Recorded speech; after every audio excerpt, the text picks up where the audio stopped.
मसीह के मधुर नाम में एक बार फिर से आप सबका स्वागत है। और हम पवित्र आत्मा के विभिन्न पहलुओं का अध्ययन कर रहे हैं। हमने पिछले बार देखा था ग्रोथ इन होली स्पिरिट, आत्मा में हम कैसे बढ़ते जाएं। अब जब बढ़ते बढ़ते बढ़ते चले जाते हैं तो एक दिन ऐसा भी आता है कि आप अपने शरीर पे काबू पा लेते हैं आत्मा के द्वारा। उसी आत्मा के द्वारा आप अपने संसार पे काबू पा लेते, उसी आत्मा के द्वारा आप शैतान पे जय प्राप्त कर लेते हैं। अब जिस दिन ऐसा हो गया उस दिन आपका आत्मिक कटोरा उमड़ने लगा, भर गया। अब जब आपका आत्मिक कटोरा भर गया तभी तो आप दूसरों को दे सकेंगे। और जिस दिन ये आत्मिक कटोरा भरा, मतलब आप आपके शरीर के लिए मर गए, आप संसार के लिए मर गए, आप शैतान के लिए मर गए, उसी दिन जो है आपका बपतिस्मा होगा। और ये बपतिस्मा पवित्र आत्मा का बपतिस्मा। मर गए संसार के लिए, शरीर के लिए और शैतान के लिए, और अब जीवित हैं तो आत्मा के लिए। ये आत्मिक बपतिस्मा। और जब आत्मिक बपतिस्मा हो जाता है तब परमेश्वर आपको वरदान देते हैं, आत्मिक वरदान, जिसे हम बाद में देखेंगे। ये आत्मिक वरदान किसके लिए होते हैं? दो महत्वपूर्ण चीजें रहती है। इससे परमेश्वर की महिमा होती है और पृथ्वी पर कलीसिया या चर्च की उन्नति होती है। स्वर्ग में या ऊपर की तरफ परमेश्वर की महिमा और पृथ्वी पर कलीसिया। ये आपकी सेल्फ ग्लोरी के लिए नहीं होती। जहां आपने सेल्फ या खुद की महिमा करने के लिए इसका इस्तेमाल करा, वो जो है गिफ्ट चले जाते हैं।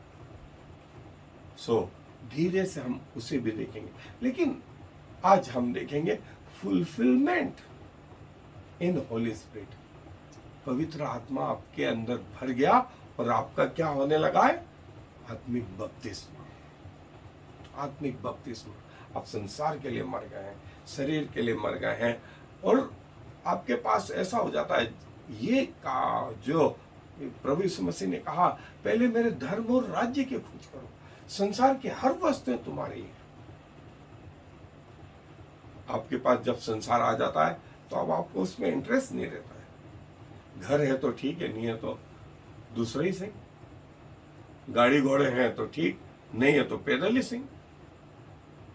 दूसरी चीजें हैं आधुनिक, है तो ठीक, नहीं तो ये सही। आपको संसार प्रभावित नहीं कर पाता। शरीर की अभिलाषा आपके लिए मरी हुई रहती है। अब आपको एक ही ध्येय रहता है कि मैं कैसे करके प्रभु की महिमा करूं और पृथ्वी पर उसका कार्य करूं। और ये है सही विजय जीवन। सो बाइबल में से दो एक जगह जो है मैं आपके लिए हम आगे विस्तार से देखेंगे, लेकिन जो हिस्सा पढ़ना चाहता हूं वो है रोमियो की पत्री 8वां अध्याय, उसके 28 आयत से पढ़ रहा हूं। रोमियो की पत्री 8वां अध्याय 28 आयत से। और हम जानते हैं कि जो लोग परमेश्वर से प्रेम रखते हैं उनके लिए सब बातें मिलकर भलाई ही को उत्पन्न करती, अर्थात उन्हीं के लिए जो उसकी इच्छा के अनुसार बुलाए हुए हैं। क्योंकि जिन्हें उसने पहले से जान लिया है उन्हें पहले से ठहराया भी है कि उसके पुत्र के स्वरूप में हो, ताकि वह बहुत भाइयों में पहलौठा ठहरे। फिर उन्हें उसने पहले से ठहराया, उन्हें बुलाया भी, और जिन्हें बुलाया उन्हें धर्मी भी ठहराया, और जिन्हें धर्मी ठहराया उन्हें महिमा भी दी। आप इसलिए बुलाए हैं गए हैं कि आप प्रभु यीशु मसीह के स्वभाव और स्वरूप में। शुरुआत कहां से हुई थी? वो छोटे से बच्चे से। अब कहां तक आ गए हैं? प्रभु यीशु मसीह के स्वभाव और स्वरूप, फुलफिलमेंट। और यहां आपका आत्मिक बपतिस्मा। सो आए इसे और विस्तार से। So fullness of the Holy Spirit, जैसा मैंने बताया कि जो है धीरे धीरे करके हम जो है आत्मा में परिपूर्ण होते जाएं और एक दिन ऐसा आए कि पूरी रीति से आत्मिक हो जाए और शरीर का कोई हम पर जो है वो प्रभाव न रहे, संसार का हम पे कोई प्रभाव न रहे, शैतान को आपसे डर लगने लग जाए और मीलों दूर तक जहां से आप गुजरे शैतानी ताकत भागती फिरती है कि प्रभु के लोग आ गए, प्रभु का जन आ गया, और वे बजाय आप पर अटैक करने के आपसे दूर भागते रहते हैं। उनको मालूम है कि ये प्रभु का जन जो है एक प्रार्थना करेगा और उनको अनंत काल के लिए उस अधोलोक में बांध देगा।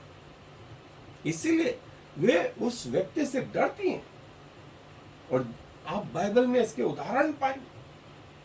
और जो है प्रभु यीशु मसीह, पतरस, पौलुस जो है ये वो उदाहरण है जो पवित्र आत्मा से परिपूर्ण और जैसे यीशु मसीह जो है गिरासेनियों में पहुंचे वो दुष्ट आत्माएं दौड़ करके आई। किसने उसको बुलाया था? दुष्ट आत्माएं जानती है। पतरस के छाया से लोग अच्छे हो जाते हैं, पौलुस के रुमाल से लोग अच्छे हो जाते हैं। क्यों? वो आत्मा जो है अब बहने लगी।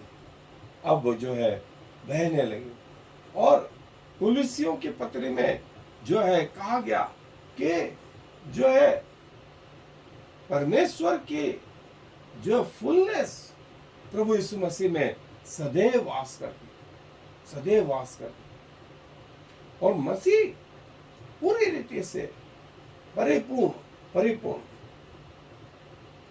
आत्मा में परिपूर्ण, और फिर जो है वो व्यक्ति हो गए जो प्रभु में अब दूसरे व्यक्तियों को जो है लाने की कोशिश करने लगे।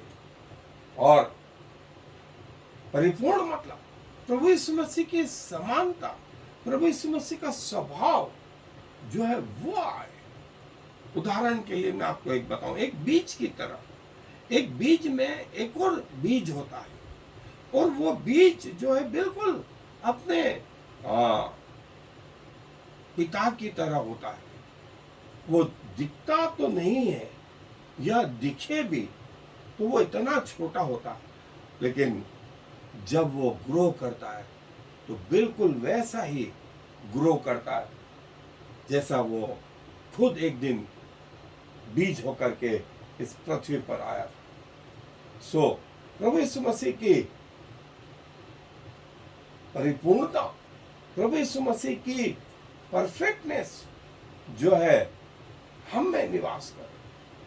और जैसा रोमियो 8 में आया कि अब तुम शरीर में नहीं और आत्मिक, और परमेश्वर का आत्मा तुम में निवास करता।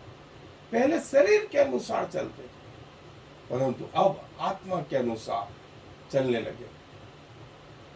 और मसीह जो है तुम में निवास करता है, शरीर को उसकी अभिलाषाओं समेत जो है क्रूस पे चढ़ा दिया। और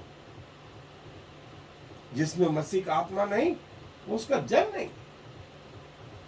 प्रभु तुम्हें परफेक्ट करने में लगा रहता है, प्रभु का आत्मा तुम्हें परफेक्ट करने में लगा रहता है। सो प्रभु की आत्मा के अनुसार चलें। और जैसा कुलिसियों की पत्री में आया है उसका 1 अध्याय और उसके 28वीं आयत, कुलिसियों की पत्री 1 अध्याय और 28 आयत में आया, जिसका प्रचार करके हम हर एक मनुष्य को जता देते हैं और सारे ज्ञान से हर एक मनुष्य को सिखाते हैं कि हम हर